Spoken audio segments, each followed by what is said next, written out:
welcome to what? Okay. Yes. Okay. This is the Falcon and the Winter Soldier. The Falcon and the Winter Soldier. Yeah, it's the first episode premiere. I've heard it's good. Obviously not going to be anything like WandaVision. Only thing I've heard. Sorry, my mouse was on the time bar, so I saw a little snippet. Anyways, the only thing I know about this show, U.S. Agent is gonna be here. I don't know if he's a primary antagonist or what, but I know of the character. I don't really know the character. What else do I know? Baron Zemo. He's gonna like get his purple mask and do something else besides kind of do nothing. I mean, he did stuff in Civil War, but like, did he really do stuff? And then I think Sharon Carter, right? She's supposed to be in this. It's taking place obviously post Endgame, and it deals a little bit with the snapping, the blip, whatever the fuck they want to call it. I still don't like that name, but whatever. Yeah, I don't have much to say. I don't know what this is gonna be like, so let's just get into this episode. I wonder if they change the little in-scene credits right here, because I feel like a lot of those were Endgame related. Jesus. Go away for a day of work. And here's the shield. Feels very on brand for Captain America to be dropping out of a plane. Obviously he can fly. Falcon can fly, so. I like his new suit though. His new wings also. I think they're new wings.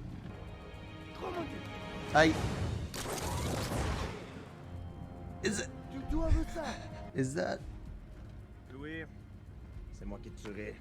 the leaper dude from Winter Soldier?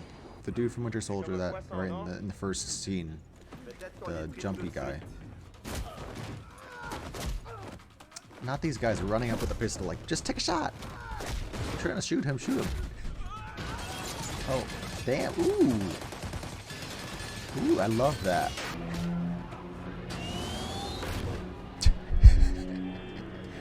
Oh, fuck. No. Hell no.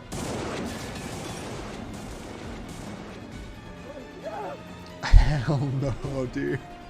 Honestly, just kill me at that point.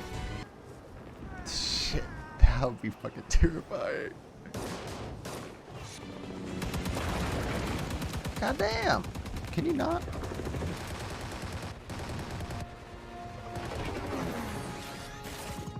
Ooh, nice. Grappling hook? Yeah, I'm gonna talk about something later. Missile? How do a missile lock onto a person? I'm tired. And he mastered posing stoically. Hey, whoa. The world has been forever. Symbols are nothing without the women and men that give them meaning. And this thing. This is a really neat parallel. So today we honor Steve's legacy, but also we look to the future. I want to pause so bad. Shit. What's his fucking name? Don Cheadle. Rhodey. Okay. Oh, wait. I don't. Oh, okay. So U.S. Agent probably is like, I'll be the symbol. Takes it. It's like, no, bro. I wasn't talking about you. Look at all those damn pins on it. He's got a whole like chunk of pins.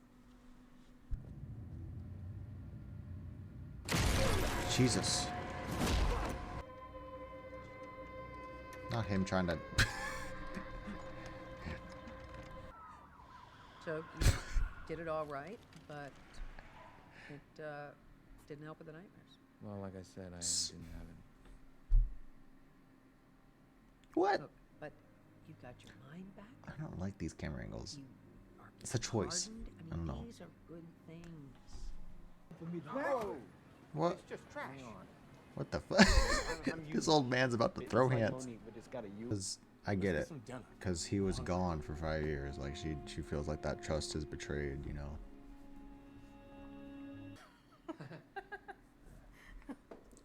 Sir, God. He's so awkward. I have. Okay, so I guess he's not public. No, it's Lucky Cat. It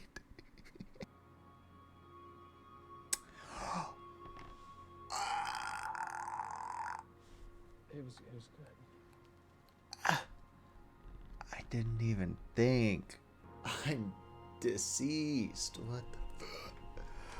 Oh my god, dude. I didn't even. Oh my god. I don't know. I just feel like at unease this whole time. Oh wait, sir. Bruh. What the? Way to act natural. Goddamn. Yeah, I'm just a kid too. Looking at my phone and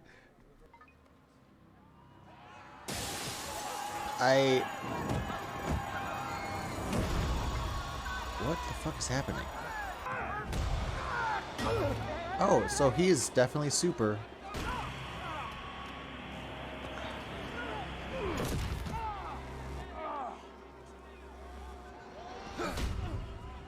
Oh! From just a kick? But you don't get to come back here and try to right your wrongs just because you couldn't deal with what was going on here. I don't really know which side I'm supporting. Because I understand both their arguments, you know. Wait, you don't think you could be a... Look, I'll circle back to you. Let's keep this between me and you, okay? Alright. Oh my God, Sam. Child, what? Look at this. What happened? What is happening? You're new Captain America.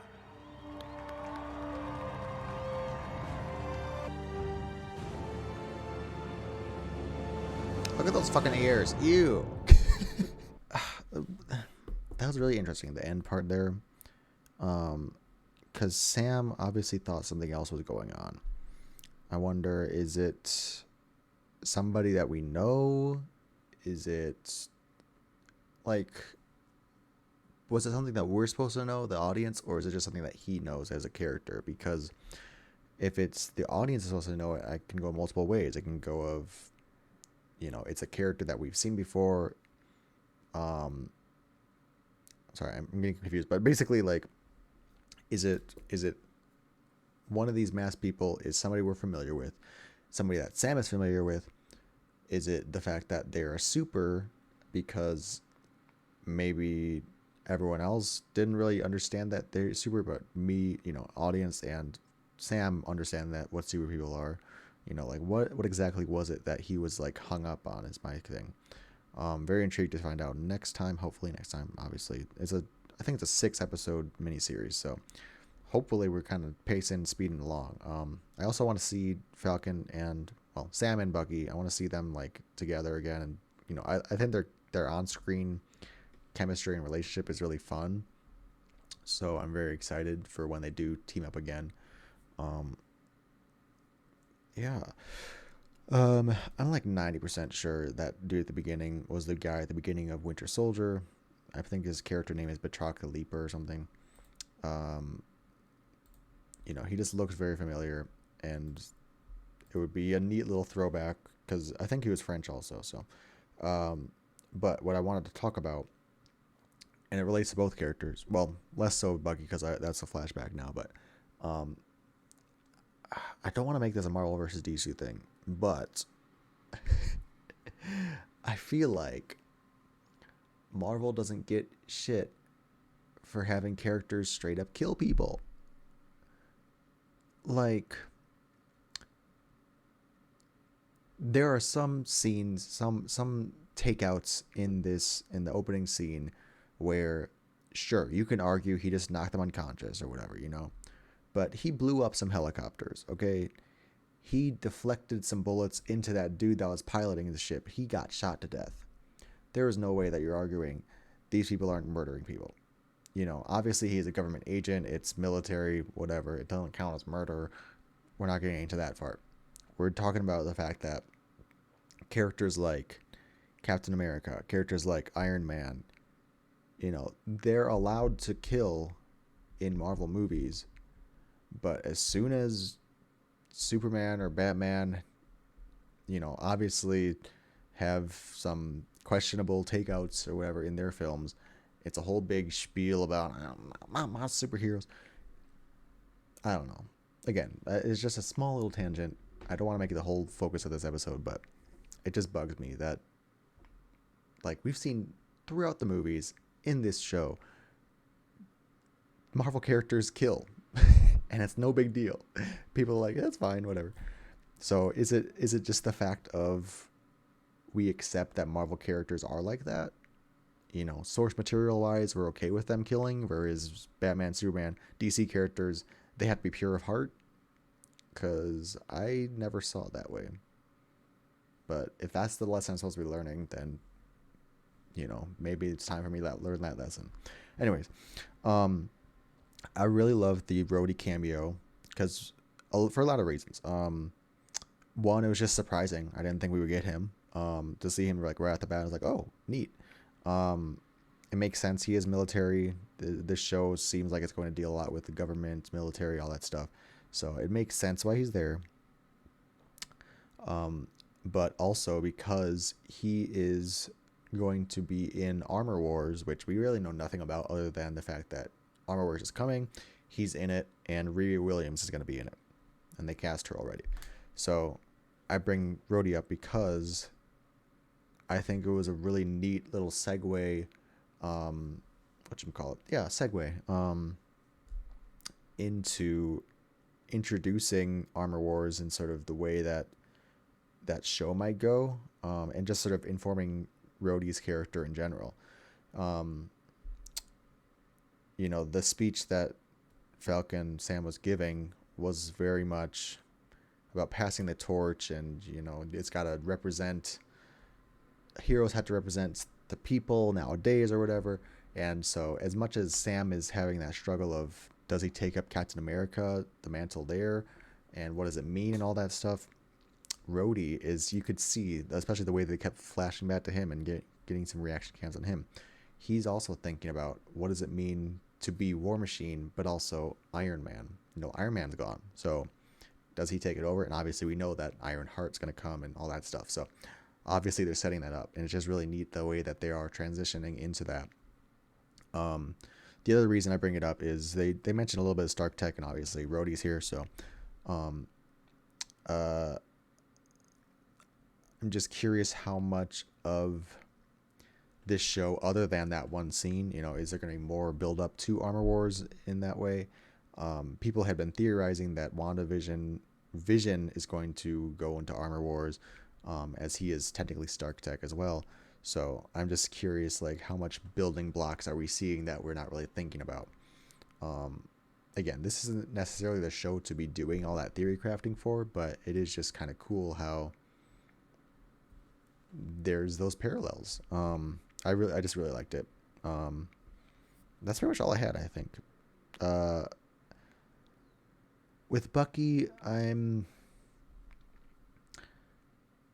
don't know. I just feel like I get why he's not public. He's very much a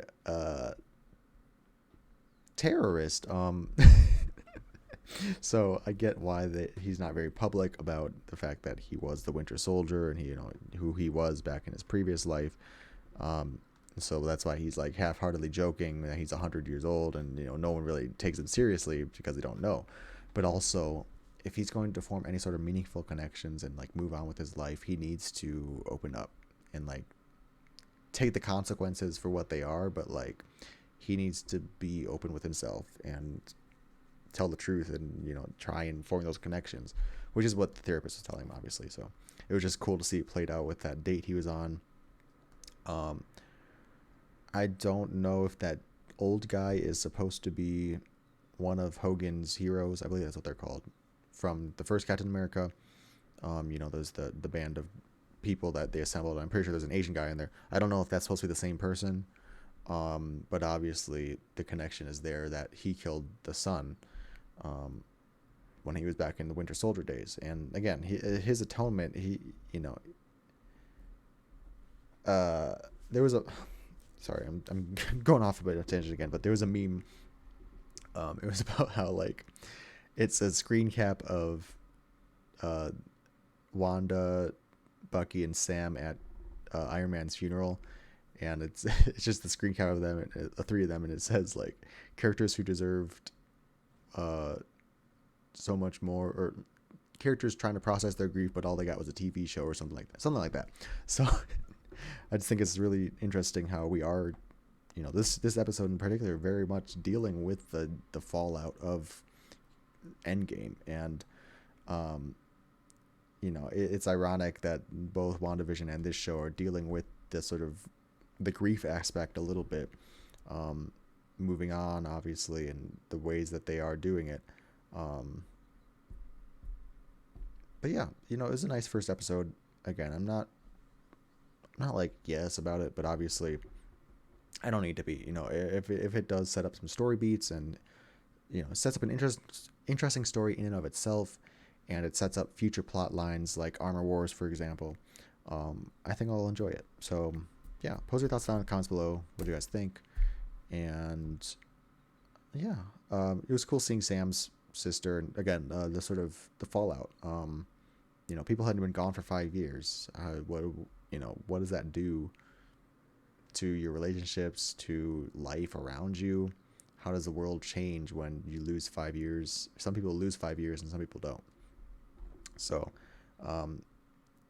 I hope that's kind of a common theme that we go through in this whole Marvel phase in general, not even just this show, but just like we've seen a little bit of WandaVision, we've seen it here. I hope it's like a continuing trend of like, just sort of the philosophical thinking of like, what happens when that happens? So anyways, yeah, it was a neat first episode. Excited to watch the show. Not maybe as hype as some other things, but it was enjoyable. Thanks for watching.